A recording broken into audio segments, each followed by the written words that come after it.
Hello प्रिय मित्रों, आज हम लोग सामान्य विज्ञान की कड़ी में एक नए बिंदु ऊर्ध्वपातज पदार्थ को पढ़ेंगे।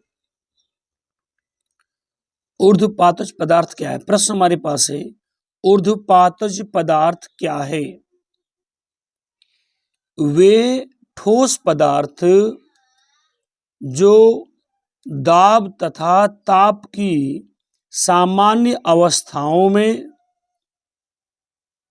ठोस अवस्था से सीधे वाष्प अवस्था में चले जाते हैं, उन्हें ऊर्ध्वपातज पदार्थ कहते हैं।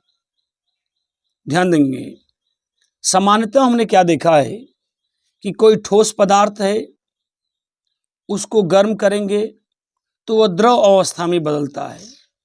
सामान्यतः हमने यह देखा है कि ठोस पदार्थ को गर्म करेंगे तो वह द्रव अवस्था में बदलता है और द्रव अवस्था से फिर गैस अवस्था में बदलता है। लेकिन यहाँ यह जो ठोस पदार्थ है, गर्म करने पर बिना द्रव अवस्था में बदले सीधे ही गैस अवस्था में बदल जाता है। तो यही बात यहाँ बताई गई कि वे ठोस पदार्थ जो दाब तथा ताप की सामान्य अवस्थाओं में ठोस अवस्था से सीधे वाष्प अवस्था यानी गैस अवस्था में चले जाते हैं, उन्हें ऊर्ध्वपातज पदार्थ कहते हैं। और इस प्रक्रिया को ऊर्ध्वपातन कहते हैं।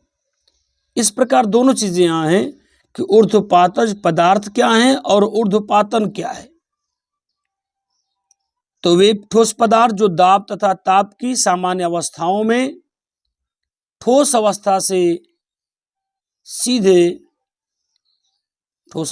मतलब ठोस अवस्था से द्रव में नहीं बदलते, उस सीधे वाष्प अवस्था में बदल जाते हैं, उन्हें ऊर्ध्वपातज पदार्थ कहते हैं। और इस प्रकार की क्रिया को ऊर्ध्वपातन कहते हैं।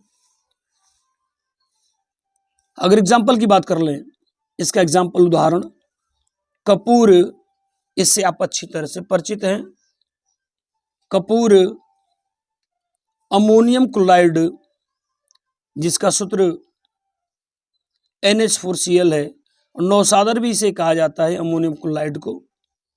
अमोनियम क्लोराइड, आयोडीन, ये ऊर्ध्वपातज पदार्थ के उदाहरण हैं। उम्मीद करते हैं कि यह पॉइंट, यह हेडिंग आपको अच्छी तरह से समझ में आ रही होगी।